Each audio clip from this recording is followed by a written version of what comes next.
Di modul ini kita akan membahas topik mengenai IP address versi 4. Nah, IP address versi 4 ini banyak digunakan oleh situs-situs website sekarang. Yang pertama kita masuk ke struktur IPv4. Nah, dalam struktur sebuah IP address terdapat dua bagian utama. Yang pertama ada network dan ada host. Network itu menunjukkan seberapa banyak jaringan yang bisa diampu dalam satu alamat tersebut. Sedangkan host itu lebih mengacu kepada seberapa banyak perangkat yang bisa terhubung ke dalam jaringan tersebut. Nah, alamat IPv4 ini terdiri dari 32 bit struktur yang terdiri dari bagian jaringan dan bagian host. Nah, misalnya ada gambar di sebelah kanan 192.168.10.10 yang menjadi host porsinya yaitu angka 10 di paling akhir, sedangkan untuk network portionnya yaitu angka 192.168.10. Nah, teman-teman juga bisa melihat di bawahnya adalah sistem binar. Jadi 192 kita bisa konversikan menjadi 110000, 168.101.0.0 dan lain-lainnya. Konversi ini dilakukan supaya perangkat maupun seperti router maupun switch dapat melakukan komunikasi data. Nah, lalu ada istilah subnet mask. Subnet mask ini digunakan untuk mengidentifikasi bagian-bagian jaringan dan host dari alamat IPv4. Nah, biasanya subnet mask ini jika kita konversikan dari seperti contohnya 192.168.10.10, subnet masknya yaitu 255, 255, 255, dan 0. Begitu teman-teman. Mengapa demikian? Karena 192.168.10.10 ini merupakan jenis IP address tipe C. Dan jenis IP address tipe C, subnet masknya itu 255, 255, 255. Kalau tipe A, subnet masknya 255.000. Kalau tipe B, 255, 255, 00. Sedangkan tipe D, 255, 255, 255. Full. Gitu teman-teman. Nanti kita akan bahas di slide berikutnya mengenai tipe-tipe kelas IPv address.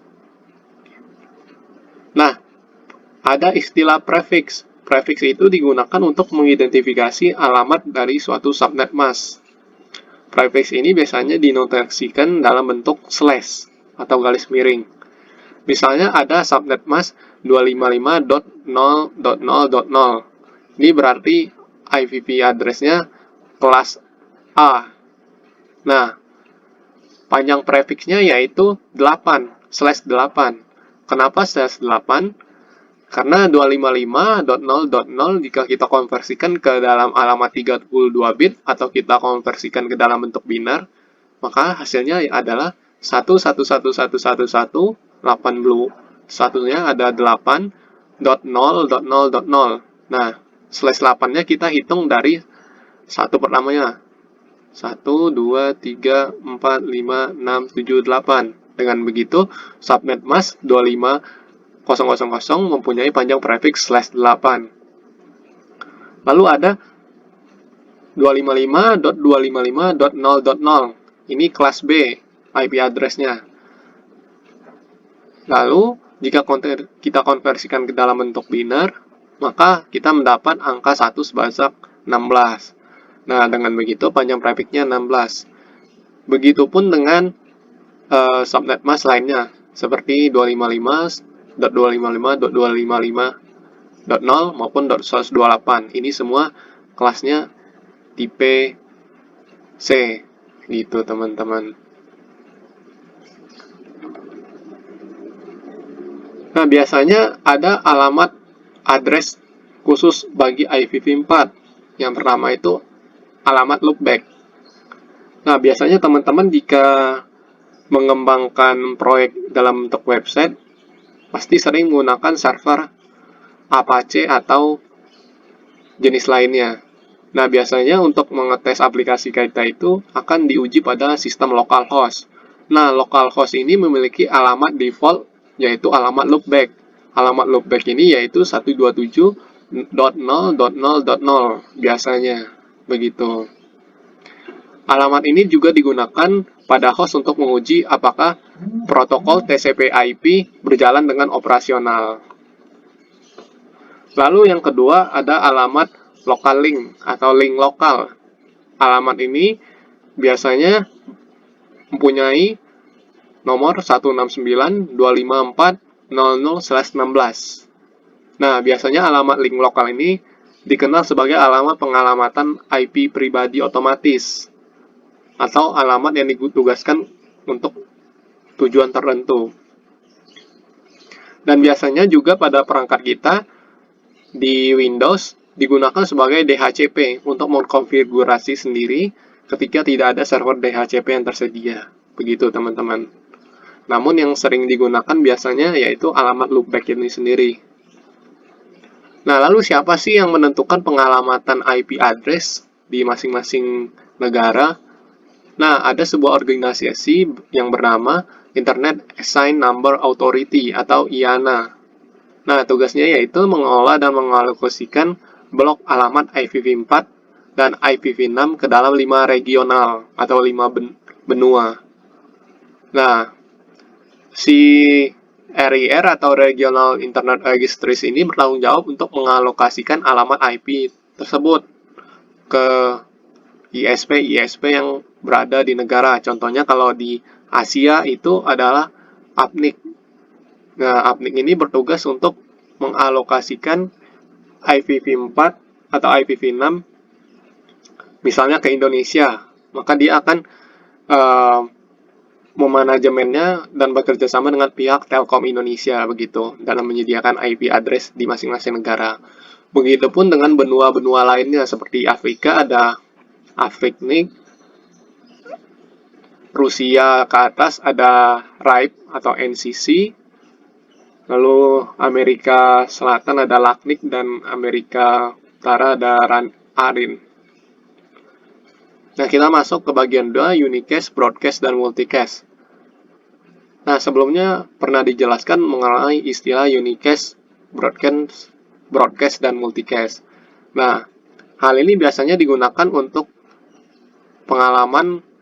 pengalamatan IPv4 dalam mengirimkan suatu data. Nah, ketiga istilah ini ada juga di dalam IPv6 yang akan kita bahas di bab selanjutnya.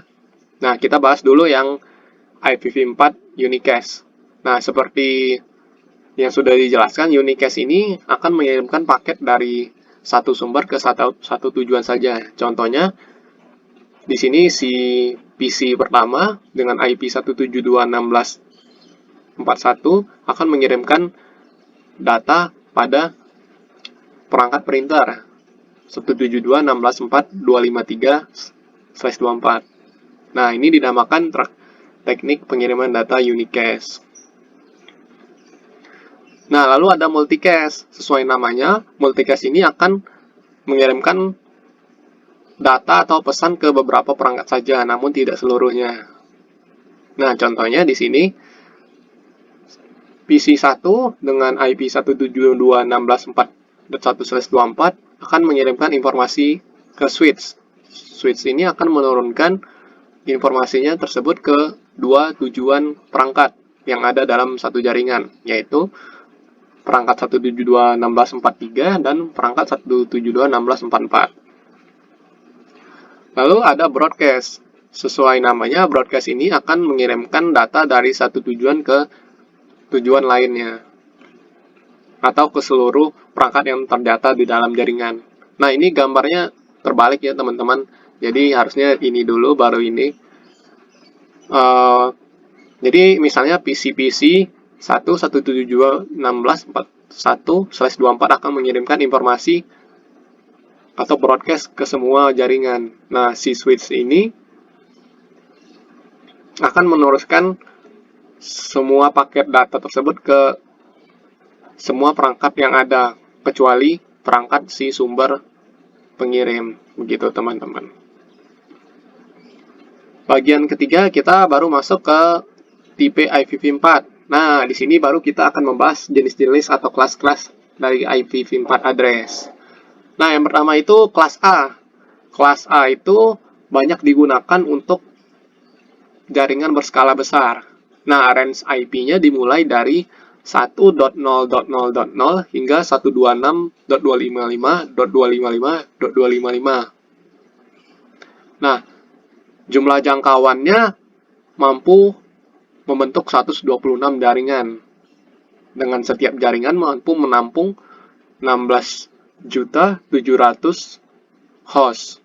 Begitu teman-teman. Jadi teman-teman kalau misalnya sedang iseng-iseng cek IPv address dari suatu website atau suatu koneksi WiFi teman-teman.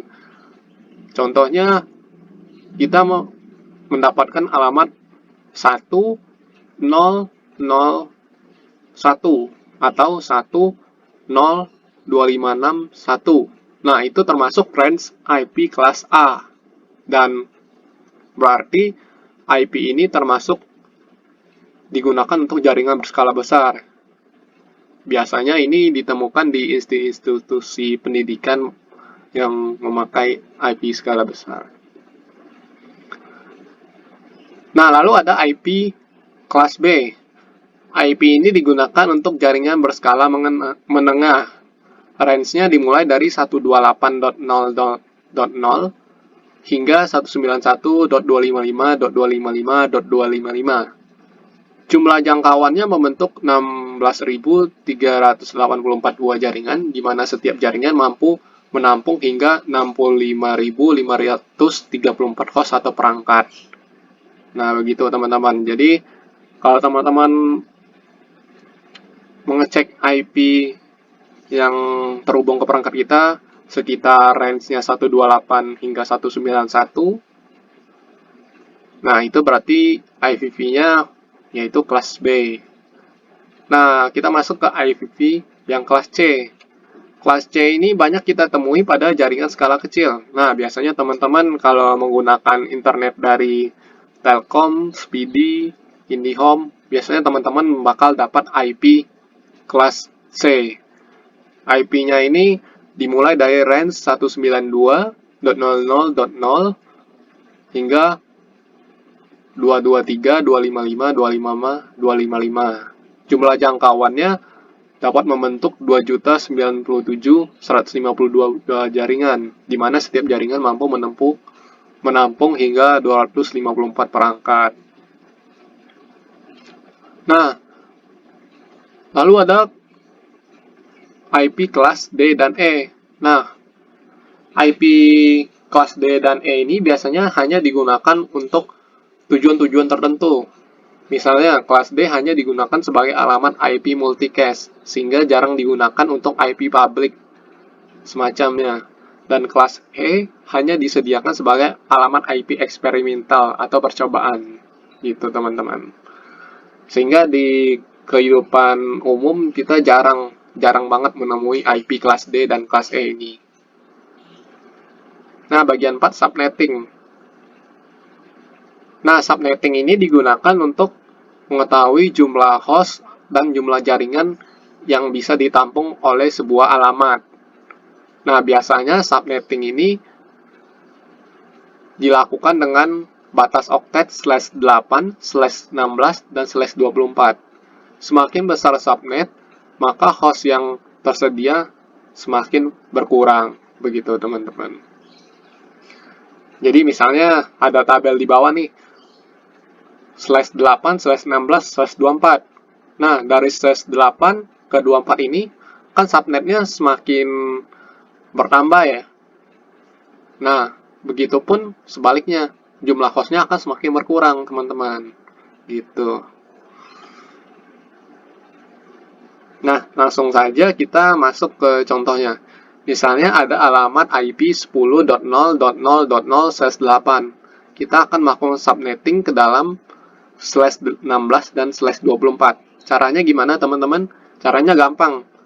Teman-teman bisa bikin tabel seperti di sebelah kiri. Ada subnet, range host, dan broadcast.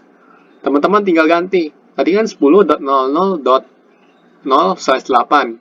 Kita ganti slashnya dengan /16. Lalu untuk range host-nya sendiri, kita awali dengan angka 1 hingga batasnya 10.0.255.254. Nah, kalau untuk broadcast itu sendiri teman-teman gampang.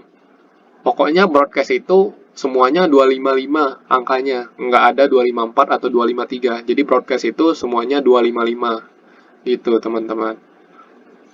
Nah, lalu teman-teman setelah habis di sini, kita bisa lanjut ke subnet selanjutnya. Tadi kan 0. Jadi sekarang 1. 10.100/16.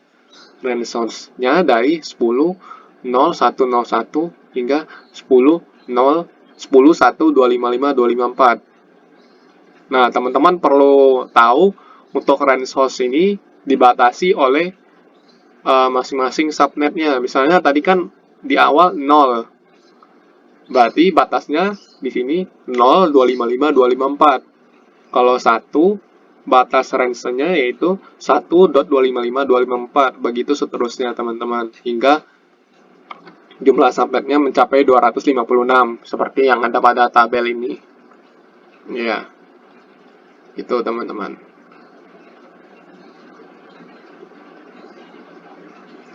Lalu untuk /24 caranya sama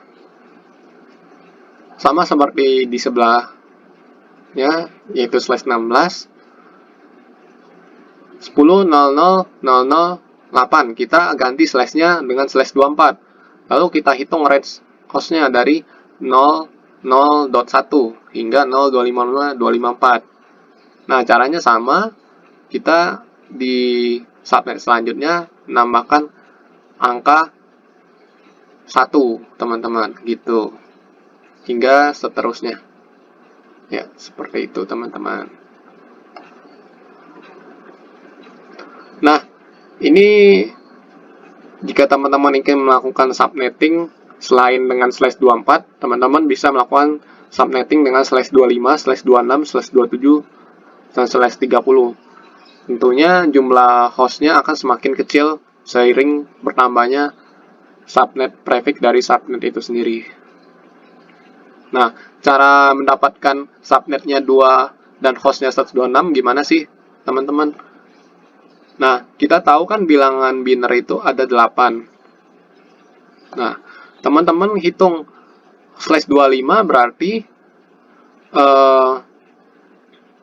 si subnetnya itu 255, 255, 255. Nah, kan 8 dikali 3, 24. Berarti kalau /25, kita tambah 1 di kolom terakhir. Nah, begini teman-teman. Ini kan 255, 255, 255, /128.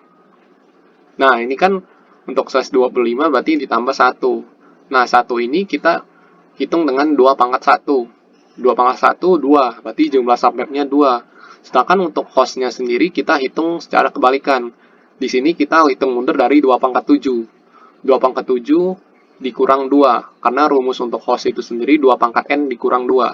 Jadi sini 2 pangkat 7 dikurang 2. 2 pangkat 7, 128. Dikurang 2, 126. Begitupun dengan /26. 2 pangkat 2, 4. Dan 2 pangkat 6, 64. Dikurang 2, jadi 62. Nah, teman-teman, di bab terakhir ini, seperti biasa, kita akan melakukan eksplorasi dari video. Teman-teman bisa lihat video bagus yang berjudul What You Need to Know About IPv4 yang dibuat oleh CBT Nugget. Teman-teman bisa kunjungi linknya di YouTube di slide. Nah, gitu, teman-teman. Ya, mungkin ini sesi dari bab IPv4. Nanti di bab selanjutnya kita akan membahas tentang IPv6. Sampai jumpa.